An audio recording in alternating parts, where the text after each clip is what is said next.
ये है मेरी नानी का घर। एज़ यूजुअल बहुत ही प्यारा, बहुत ही प्रीटी और बहुत ही सुकून भरा। ये मेरी नानी है जो मेरी मामी से कुछ बात कर रही थी। एक्चुअली एक हफ्ते पहले यहाँ पर मेरी मम्मी आई थी एक सरप्राइज़ विजिट पर नानी को सरप्राइज़ देने। तो हम कैसे पीछे रह जाते। उनके यहाँ आने के एक हफ्ते बाद ही हम लोग यहाँ गए उनको सरप्राइज़ देने।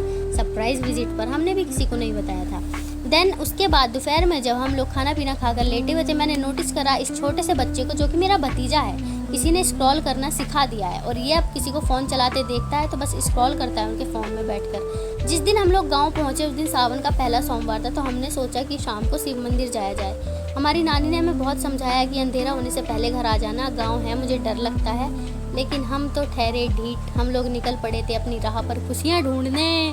और जब मैं बाहर निकली तो मैंने देखा कि ये गांव तो गांव ही नहीं रहा। यहाँ पर तो बहुत ज़्यादा तरक्की हो चुकी है। पक्की सड़कें, वो भी सड़कें बहुत ज़्यादा साफ़, अगर आप अपनी जीप से भी चाटो तब भी शायद धूल ना मिले। Just a joke. फिर जैसे ही हम मंदिर के लिए आगे बढ़े तो मैंने यहाँ का व्यू देखा। Bro, I am just fall in love with this view. मतलब इतना प्यारा सनसेट, उसके नीचे नदी, फिर इतना बड़ा ग्राउंड और वहाँ पर इतनी हरियाली। यहाँ इंसान कुछ भी कर सकता है। नहीं, कुछ भी नहीं कर सकता, अच्छे ही काम कर सकता है, गंदे लोग। फिर उसके बाद हम जैसे ही आगे बढ़े तो देखा कि यहाँ की लेडी से अपना काम निपटाकर, खेत खलिहान का काम निपटाकर, धान वान लेकर अपने घर जा रही थी। और यहाँ के मंदिरों का एक रूल है कि मंदिर में जाने से पहले हर मंदिर के पीछे एक नदी है, आपको वहाँ जाकर पैर धोकर आने होते हैं। क्योंकि यहाँ का कहना है कि आप लोग जब घर से आते हो तो रास्ते में आप लोगों के पैर गंदे हो जाते हैं। इसलिए मंदिर में जाने से पहले आप लोग पीछे जाओ, नदी के नहीं, मंदिर के पीछे जाओ, वहाँ पैर धोकर आओ और तब मंदिर में एंटर करो। इसके पीछे भी एक नहर है, आप लोगों को दिखी होगी।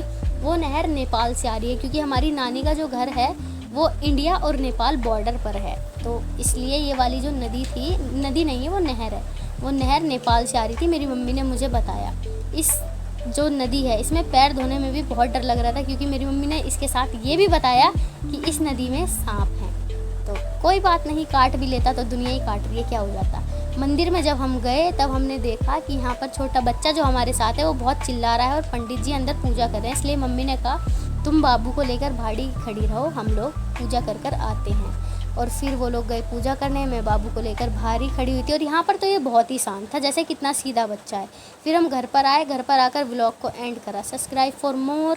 मिलते हैं अगले व्लॉग में। Take care, bye bye.